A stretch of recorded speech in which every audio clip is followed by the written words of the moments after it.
Assalamualaikum warahmatullahi wabarakatuh. Selamat siang. Perkenalkan, nama saya Aditya Kusniadi. Saya berasal dari kelas B121. Dan pada kesempatan kali ini izinkan saya mempresentasikan tugas kelompok 2 dalam mata kuliah pengenalan komputer atau tugas UTS, yaitu mahar, larangan kawin, dan perjanjian kawin. Nah, kita masuk ke poin yang pertama, yaitu mahar. Mahar di awal akad mahar secara pengertian secara etimologi atau bahasa, mahar diartikan mas kawin. Dan dalam kamus kontemporer Arab, mahar atau mas kawin disamakan dengan kata hamkam, kata sidak atau sadukat dari rumpun kata sidik, sadak, bercabang juga dengan kata sadak sodako yang terkenal. Dalam maknanya terkandung perasaan jujur, putih hati. Jadi artinya harta yang diberikan dengan putih hati, suci, jernih kepada mempelai perempuan itulah yang akan dilaksanakan saat kita akan nikah. Ulama fikih mazhab memberikan definisi dengan rumusan yang tidak berbeda-beda secara substansialnya. Di antaranya adalah sebagai berikut. Mazhab Hanafi sebagainya mendefinisikan mahar itu adalah harta yang diwajibkan atas suami ketika berlangsungnya akad nikah sebagai imbalan dari kenikmatan seksual yang diterimanya. Kedua, mazhab Maliki mendefinisikan mahar adalah sebagai sesuatu yang menjadikan istri halal untuk digauli. Menurut mazhab tersebut, istri diperbolehkan menolak untuk digauli kembali sebelum menerima maharnya itu, walaupun telah pernah terjadi persetubuhan sebelumnya. Yang ketiga, mazhab Hambali mengemukakan bahwa mahar adalah sebagai imbalan suatu perkawinan, baik disebutkan secara jelas dalam akad nikah, ditentukan setelah akad, dan dengan persetujuan kedua belah pihak, maupun ditentukan oleh hakim. Yang keempat adalah mazhab Syafi'i mendefinisikan mahar sebagai sesuatu yang wajib dibayarkan disebabkan akad nikah atau senggama. Kemudian adapun hikmah mahar, yaitu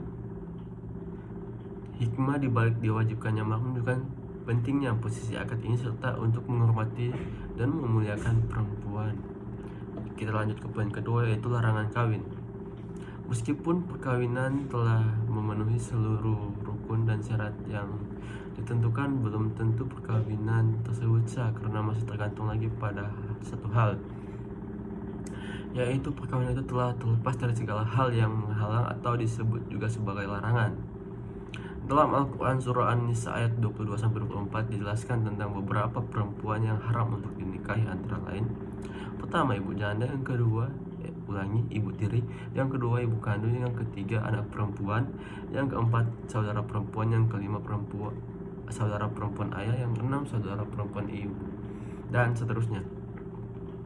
Adapun perempuan yang haram dinikahi karena nasab seperti ibu dan seterusnya ke atas, anak perempuan dan seterusnya ke bawah, saudara perempuan kandung, 4 bibi. Yang kita masuk ke poin ketiga, yaitu perjanjian perkawinan. Harta dalam perkawinan menurut kitab Undang-Undang Hukum Perdata dan Undang-Undang Perkawinan, pada dasarnya harta yang didapat selama perkawinan menjadi harta bersama. Dalam pasal 119 kitab Undang-Undang Hukum Perdata disebutkan, sejak saat dilangsungkannya perkawinan, maka menurut hukum terjadi harta bersama menyeluruh antara suami dan istri. Sejauh tentang hal itu tidak diadakan ketentuan-ketentuan lain dalam perjanjian perkawinan, harta bersama itu selama perkawinan berjalan tidak boleh ditiadakan atau diubah dengan suatu persetujuan antara suami istri.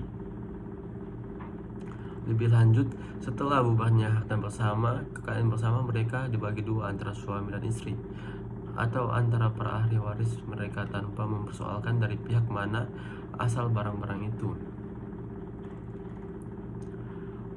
Menurut advokat Anita Ade Akolopaking, perjanjian perkawinan yang lazim disepakati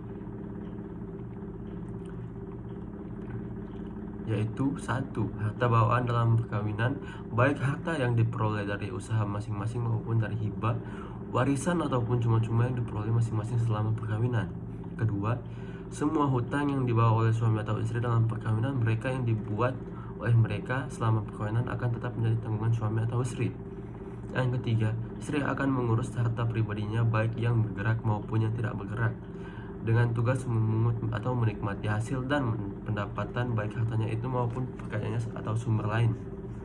Yang keempat, untuk mengurus hartanya itu, istri tidak memerlukan bantuan atau kuasa dari suami.